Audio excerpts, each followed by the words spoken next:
Hey guys, this is Zola.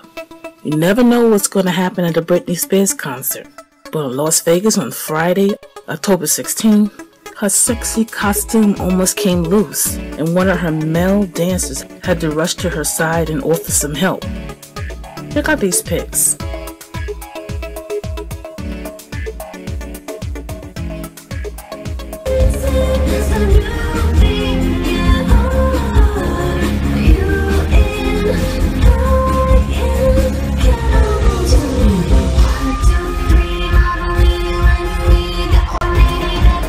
She's performing at Planet Hollywood on the Vegas Strip, and her semi-transparent bodysuit almost came loose. We're glad they caught her in time. Send a comment if you would like.